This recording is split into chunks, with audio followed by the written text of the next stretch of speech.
आज हम लोग जो हैं मैं कोणार्क नाटक की चर्चा करूंगी। इससे पहले हम लोगों ने देखा कि नाटक काव्य परंपरा का विकास किस प्रकार से हुआ और जगदीश चंद्र माथुर का लेखक परिचय और उसके संदर्भ में उनके नाटक लिखने की जो कला या विशेषता को हमने देखने की कोशिश करी थी। आज हम लोग कुछ मूल रूप से कोणार्क नाटक की विशेषताओं के बारे में चर्चा करेंगे कि इस नाटक में लेखक ने किन किन बिंदुओं को लेकर के और नाटक की रचना करी है। कोणार्क नाटक जगदीश चंद्र माथुर का हिंदी में एक प्रतिष्ठित नाटक रहा है। यह नाटक बहुत अधिक मंचित और प्रसिद्ध रहा है। इसका दृश्यांकन जो है या इसका मंचन जो है बहुत बार किया गया और एक सफल नाटक के रूप में यह हमारे सामने प्रस्तुत होता है। सन 1950 से लेकर 1960 ईस्वी के दशक में यह नाटक सर्वाधिक चर्चित रहा था। समसामयिक चेतना को अनुभव के रूप में अनुभूत करके इसकी प्रामाणिकता जो है और अधिक सफल रूप में हमारे सामने आती है। इसलिए इस कोणार्क नाटक का सबसे प्रमाण या प्रबल पक्ष जो है इसका इतिहास, संस्कृति और समकालीनता को मिलाकर सभी कालों की घटना व नाटकीयता के बावजूद ये महाशिल्पी विशु की जनता और धर्मपद का साहसपूर्ण प्रयोग, व्यवस्था का अधिनायकवादी प्रवृत्ति से लड़ने और जूझने की प्रक्रिया और उसकी परिणति का संकेत नाटक को महत्वपूर्ण रचना बना देता है। अर्थात ये नाटक की अपने आप में बहुत महत्वपूर्ण विशेषता है। उल्लेखनीय है, आपको पता ही है कि यह नाटक उड़ीसा के प्रसिद्ध सूर्य मंदिर से अपना संबंध रखता है। माथुर के कोणार्क नाटक के संदर्भ में बाबूलाल गोस्वामी जी लिखते हैं कि विभिन्न प्रकार के पात्रों, घटनाओं आदि को इसमें इस प्रकार से संयोजित किया गया है कि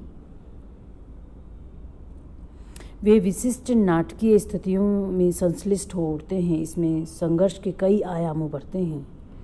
प्रभुसत्ता और गरीब शिल्पी के बीच का संघर्ष आप देखेंगे, इसमें पढ़ेंगे तो ये नाटक कोणार्क का निर्माण एक गहरे अंतर्द्वंद का परिणाम है।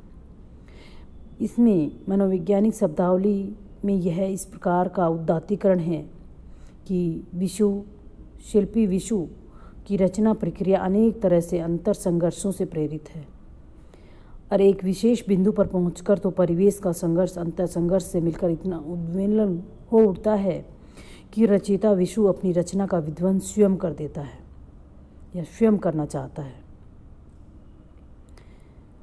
मुझे तो लगा, जैसे नाटक के उदाहरण से हम लोग स्पष्ट कर रहे हैं, मुझे तो लगा कि जैसे कलाकार का युग युग से मौन पुरुष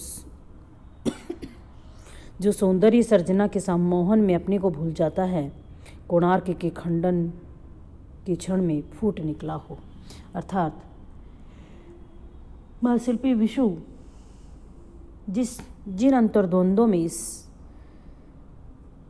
सूर्य मंदिर का निर्माण करना चाहता है और उन्हीं अंतर्द्वंद्वों के मध्य जो है उसको तोड़ना उसका एक अपने आप में अलग ढंग का प्रयोग है।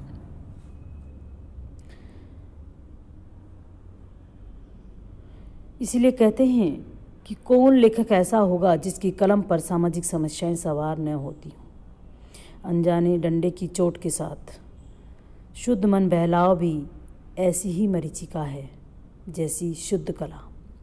क्यों? जब शुद्ध कला अपना पूर्ण रूप में वो प्रस्तुत नहीं हो पाती तो वह उसी गति के साथ उसको क्या कर देना चाहता है, ख़त्म कर देना चाहता है। सो इन नाटकों में भी आपको बिल्कुल स्पष्ट कई संकेत के रूप में सामाजिक विषमताओं का निर्दर्शन और उन पर व्यंग मिलेगा। जगदीश चंद्र माथुर की ये खुद की धारणा है। मेरा धारणा है, मुमकिन है कि धारणा गलत हो कि कभी कभी मानसिक और सामाजिक रोगों का जितना हास्यास्पद रूप दिखाया जाता है उतना ही अधिक उसके निदान की ओर समाज का ध्यान आकृष्ट होता है। लेकिन अभी ये जानना अभिष्ट होगा, जानना ये ठीक होगा कि श्री माथुर सामाजिक जीवन के उदार चेता दृष्टा होने पर भी व्यक्तिवादी चेतना के भी सृष्टा हैं। अर्थात व्यक्ति की बहुत सारी सामाजिक मर्यादा होते हुए भी उसमें व्यक्तिवादी भावना भी उतनी ही प्रबल धारा में विद्यमान रहती है। इस नाटक में जगदीश चंद्र माथुर ने व्यक्तिवादी युग चेतना को भी जोड़ा है, किंतु उनकी अभिव्यक्ति का मूल स्वर है कि वे लिखते हैं, सौंदर्य मेरी साधना है किंतु पुरुषार्थ मेरा सौंदर्य साधना से भी परे लोकोत्तर सत्य है। अर्थात सौंदर्य का निर्माण मेरी साधना है, परंतु पुरुषार्थ अर्थात मेरा कर्म मेरी सौंदर्य साधना से भी दूसरे तरफ का सत्य है। प्रकृति के सहचर्य में शहरी जीवन की विकृतियों को दूर, स्वच्छंद निवारण, कुलशीन जीवन के प्रति उनके लेखन में तीव्र आग्रह आपको देखने को मिलेगा। प्राकृतिक अनगढ़ व सहज स्वाभाविक लोक जीवन की मूल गंध की तलाश उनकी नाट्य कृतियों में यत्र तत्र देखने को आपको मिलेगी। उनके नाटकों में ऐसे पात्र पूर्ण गरिमा के साथ आत्मप्लावित हैं जो तथाकथित शहरी सभ्यता के प्रखर ताप से विमुक्त और अन्य ग्रामीण वातावरण की छाया में अपने जीवन के उल्लास को बिखेरते मिलते हैं। कोणार्क नाटक में महाशिल्पी विशु की प्रेयसी बनाने के लिए इसी भाव से उन्होंने जंगली शबर जाति की कन्या को चुना है। दूसरा, इस नाटक का जो प्राण तत्व है इसका खंडर है। एक तो था कि इस नाटक में चेतना, लोक और व्यक्तिगत चेतना।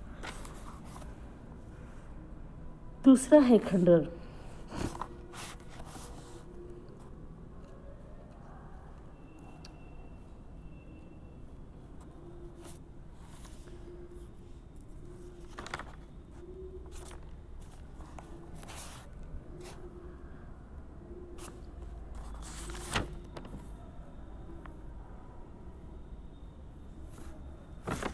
अर्थात इन्होंने अपने नाटकों में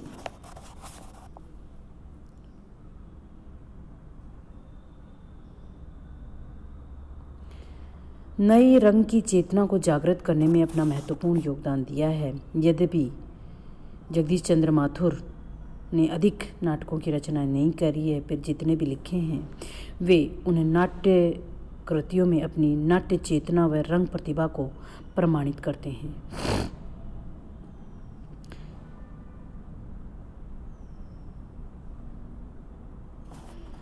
इन्होंने जितने भी नाटक लिखे हैं उनमें वे सामाजिक चेतना से संबंधित हैं और उन्होंने ऐतिहासिक नाटक भी लिखे हैं जिनकी सिर्फ संख्या कम है। कोणार्क की तरह प्रसाद की परंपरा का नूतन संस्कार हमको याद दिला देते हैं, लेकिन इतना होते हुए भी उनमें ऐसा कुछ नहीं है जो कथ्य, शिल्प और रंगानुभूति की दृष्टि से उनमें पृथक हैं। उदाहरण के लिए उन्होंने प्रसाद की अतिशय भावुकता व भाषा को रोमानियत व संस्कृत से लदी पदी गरिमा लाने की भरसक चेष्टा की। काव्यात्मकता की सृष्टि करते हुए माथुर ने इस बात का भी पूरा ध्यान रखा कि काव्य तो नाटक या एकांकी से अधिक न उभरे, इसीलिए उन्होंने इस चीज़ को अलग तरीके से बताने की कोशिश करी है। और वो ये कहते हैं कि नाटक में संगीत का प्रयोग सर्वदा प्रसंगानुकूल होना चाहिए। रंगमंच के लिए संगीत की आवश्यकता प्रतिपादित करते हुए वो ये बात कहते हैं कि मेरा विचार है, अपना विचार है कि भारतवर्ष में संगीत विहीन रंगमंच जम नहीं सकता। हम लोग स्वभावतः भावुक, संगीत प्रिय या किसी हद तक रोमांटिक जाति के हैं। मेरी ये बराबर धारणा रही है कि भारतीय रंगमंच के लिए संगीत आवश्यक है, पर हम एशियावासी कितने ही आधुनिक क्यों न हो जाएं, नाटक, गीत और नृत्य का मिला जुला स्वरूप हमारे स्वभाव व धरोहर का अंग बन गया है। इसलिए इन्होंने अपने नाटकों में जो है प्रभावोत्पकता बनाए रखने के लिए उसमें संगीत का यत्र तत्र प्रयोग किया है, जिसके लिए कि वो अधिक सुगम्य हमारे सामने प्रस्तुत होते हैं। इस तरह से हमने जगदीश चंद्र के जो नाटक कोणार्क है उसकी महत्वपूर्ण चीज़ या महत्वपूर्ण बातों को देखने की कोशिश करी है। कल हम लोग जो है नाटक के तत्वों के आधार पर कोणार्क नाटक की समीक्षा करेंगे।